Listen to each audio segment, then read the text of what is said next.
আমি এখানে পঞ্চায়েত পঞ্চায়েত সমিতি জেলা গঠন করব আর তার মাধ্যমে কিছু রসদের জোগাড় করবো। আমরা সবই জানি, বড় বড় কথা বলবো। আমরা দেখি অনেক সময় অনেকে বলে অনেক নেতা হুমকি দিয়ে কথা বলছে, তারা বলছে কেউ গোয়ার নয় আপনারা।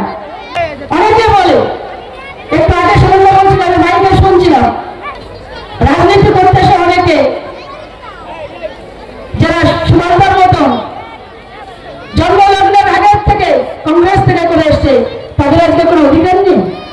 আবার যারা পরে আসবে, যারা 14তে আসলো কি 15তে আসলো, তাদের কোনো অধিকার নেই। কিন্তু আমি বলবো যারা এই হুমকি দিয়ে কথা বলা, তাদের বোঝা উচিত। আমি একটা গল্প দিই, চালন আর সুই, একটা সুই তার একটা ছিদ্র আছে, আর চালনের হাজার হাজার ছিদ্র।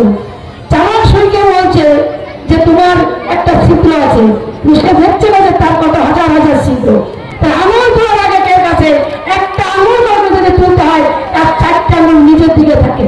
তার বোঝা উচিত, যারা উস্কানের কথা বলছে তাদের বোঝা উচিত 2021-এ তার কি ভূমিকা ছিল বনগাঁয়, তার ভূমিকা বোঝা উচিত। মমতা বন্দ্যোপাধ্যায় বিশ্বাস ছিল, অভিষেক বন্দ্যোপাধ্যায় তার কি বিশ্বাস ছিল তার প্রতি। আর দেশের বড় বড় কথা বলবে এখানে, তার নেতৃত্বে এখানে চলবে, নেতৃত্বে চলে মমতা বন্দ্যোপাধ্যায়, অভিষেক বন্দ্যোপাধ্যায়। আমি যে কথা বলছি, আমার পাঠশালায় মাটি 21-এ ছিল না, আমি আজকে সেখান থেকে মমতা বন্দ্যোপাধ্যায়কে ছেড়ে দিয়ে চলে গেলাম অন্য জায়গায়। থাকতে পারলাম না, আবার চলে আসলাম এখানে। সেই মমতা বন্দ্যোপাধ্যায় পাঁচ কাছে আসতে হলো আপনার। আপনি বড় বড় কথা বলবেন না, মানুষ শুনবে, যে মানুষগুলো এখানে বসে আছে তাদের নেতৃত্বে তৃণমূল কংগ্রেস হয় এখানে। তাই বলে এরা এখানে এসে হুমকি দিয়ে কথা বলবো, আমি মানুষকে প্রতারণা করবো। আজকে আমি এখানে পঞ্চায়েত পঞ্চায়েত সমিতি জেলা গঠন করবো আর তার মাধ্যমে কিছু রসদের জোগাড় করবো। আমরা সবই জানি।